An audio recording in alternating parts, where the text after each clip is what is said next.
Hello PM sir, PM sir. I hope you all got it. In our Modi Mania series, our focus will be only on Prime Minister Modi ji.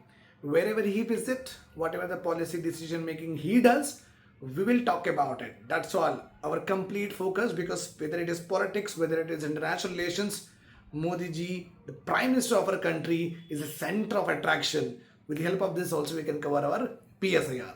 Let us start our lecture. Hello everyone, welcome to my channel. This is me, your super educator Sayyid.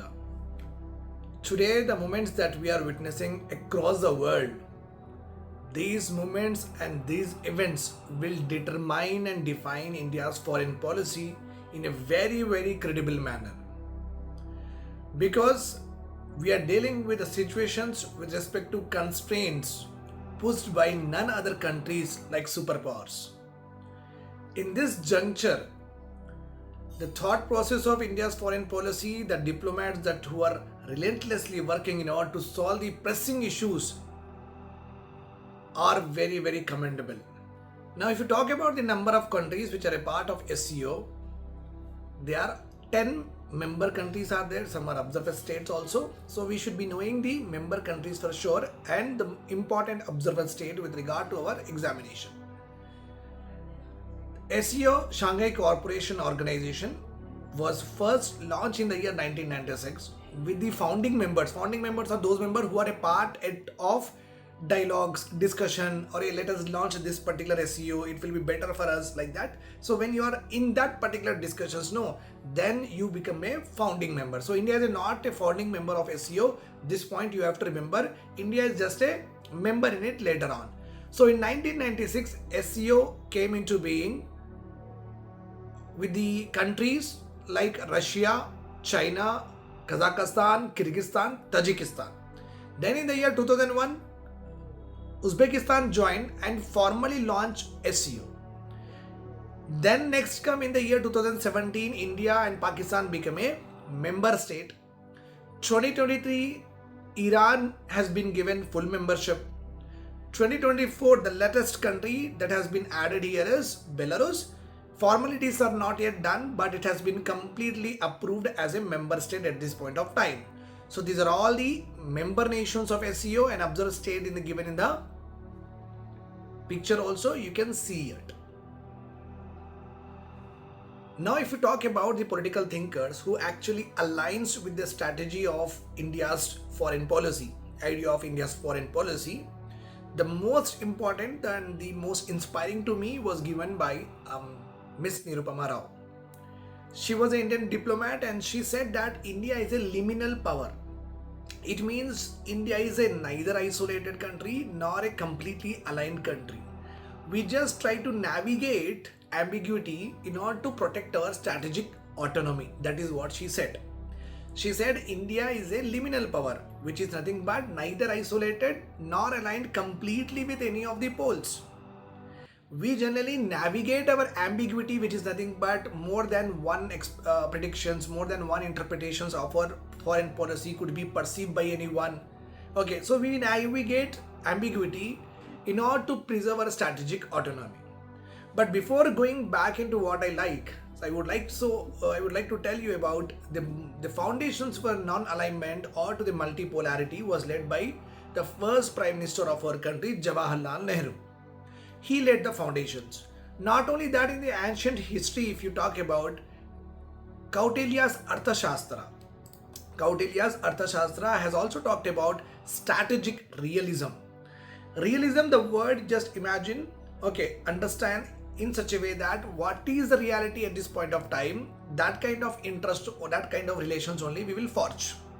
Suppose today if you wanted to go for event management and the person who is actually organizing the event management and he is a foe to you, he is not a friend to you, you might have quarreled him, but your interest is there that he will do a very cost effective event.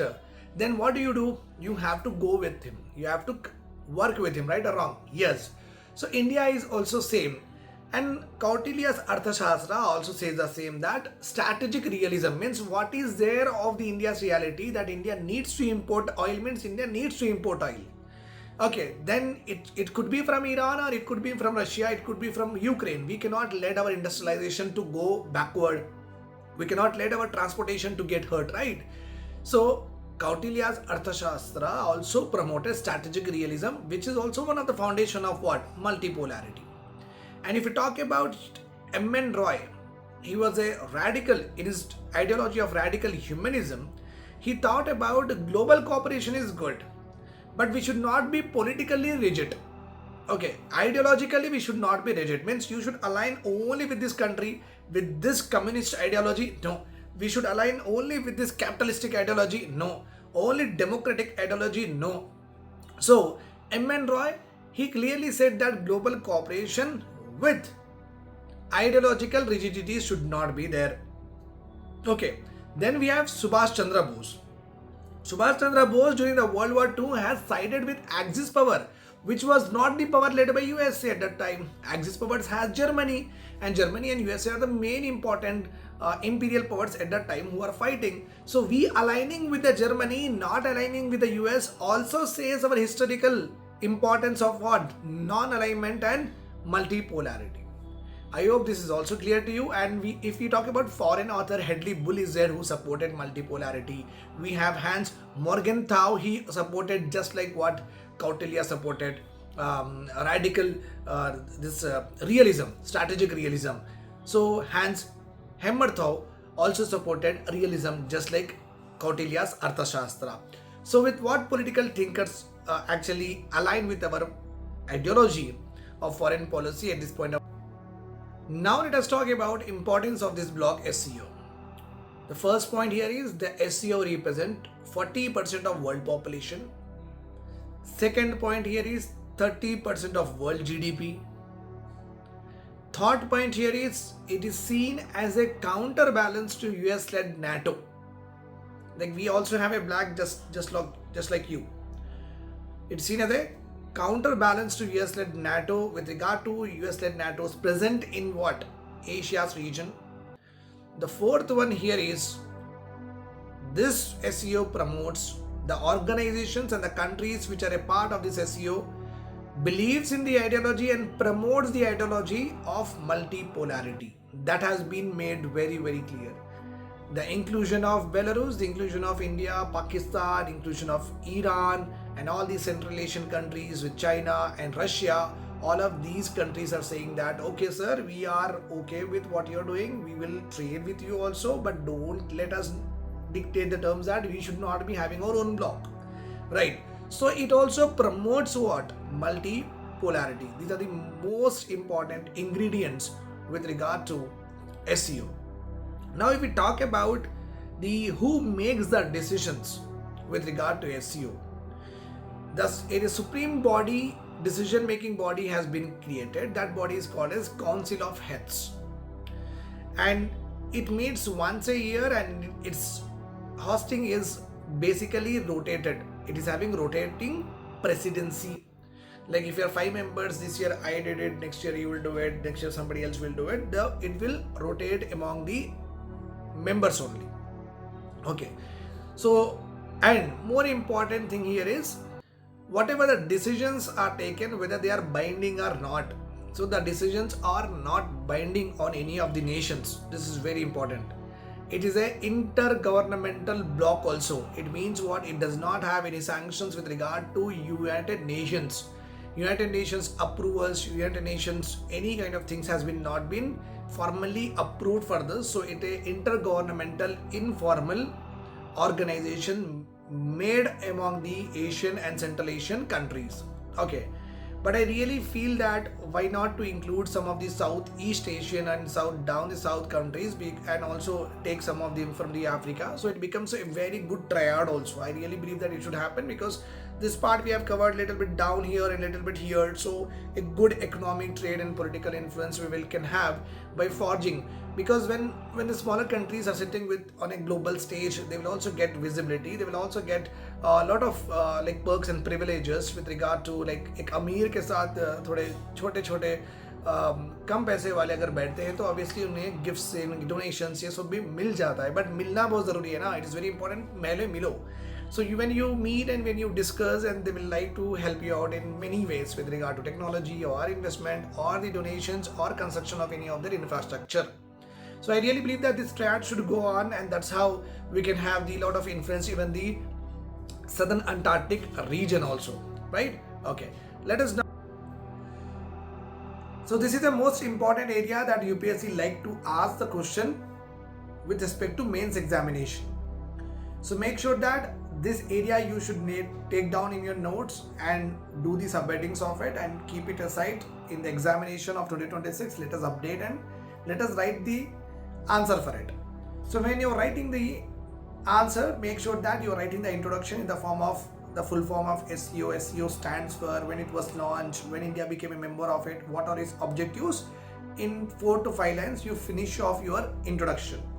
The next part, you have to write importance or significance of this organization or bloc to India's investment, trade, security or geopolitics. That also you have to write. So the first one here is RATS. Before this SCO came into being, there was no cooperative terror organization. Cooperative controlling of terror organization was not there. After the SCO came into being, we got RATS, Regional Anti-Terror Structure.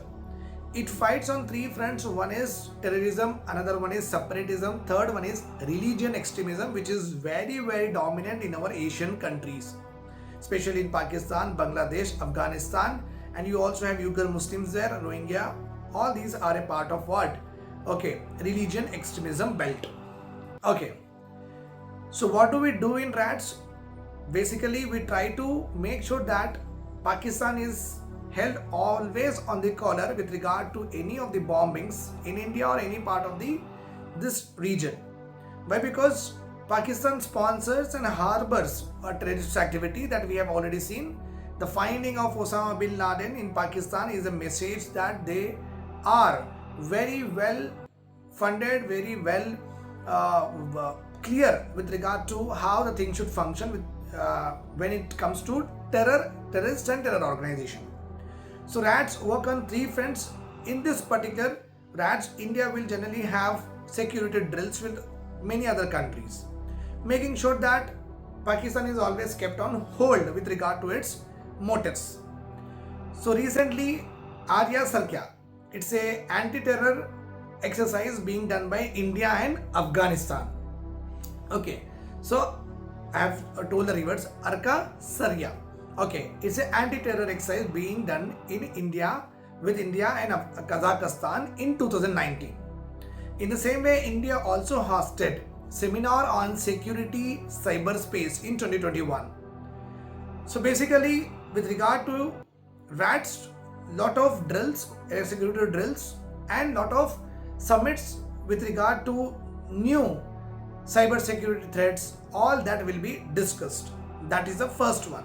Then if you talk about the second one here, how this SCO benefits, the second point here, it reflects India's realistic and constructive strategy with regard to our foreign policy. Means we believe in realism. We want to have a constructive dialogue with all the partners so that not the US and let NATO get offended, not these countries will get offended. So we will talk about reality and constructivity more. So SCO reflects India's realism and constructive diplomacy with regard to its foreign affairs. Second one here is India acts as a bridge builder. Nothing but when you talk about Russia, Ukraine, India says that this peace should be made. Whenever Iran and Israel came to war, then also India said that both the nation has to make a peace. When Israel and Palestine is going on, India said that both the nation has to be in the peace. India and Maldives, same. India and Bangladesh, we are waiting. So just imagine a point here that India is acting as a bridge builder across the various global war crises. So SCO, being in SCO, we will promote here also peace, and being in United Nations, we will also promote peace there. So that's the reason, as because in the world we are elevated as a bridge builder with regard to the peace. Why not to give us a membership in full-fledged membership in UNSC, so that we'll make sure that, as because we have all the relations with many of the countries, we can better negotiate with them and make them to come to the table if we are a part of UNSC. That need to be done at the earliest, seeing the global status that India is enjoying at this point of time.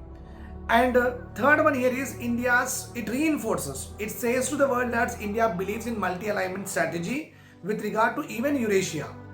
Even in Europe and Asia also, India don't say that I will be only with Russia or I will be only with China. So it sends a message to the Western world that it's not about just you, it's not about just Iran, it's not about just Saudi, it's not about just Russia, it's not about just China. We are wanting all of you to come to us and let us have a very good relations and let us ensure global peace. So the first point here is rats. The second point here is realistic and constructive diplomacy of India. Third point here is bridge builder, that India is elevating itself as on the global stage. The fourth point here is India's multipolarity. The fifth outcome of this particular summit is the SCO has pledged 10 million for medical and food aid to Afghanistan. And the last one here is digital push has also been given in the recent SCO Summit, which is being held in Tianjin. So more about this outcome, I'll anyhow tell you tomorrow. This is the September 1. So yesterday and today the meeting is being held in Tianjin, that is in China. So once the meeting is over, we'll come with more outcomes of it. Right now 2 outcomes have come. One is Afghanistan aid and the second one is digital push. I hope this is all clear to you. Do join my classes, test series and mentorship. I'll make a difference in your scoring for sure, which help you to get your mains examination through very easily.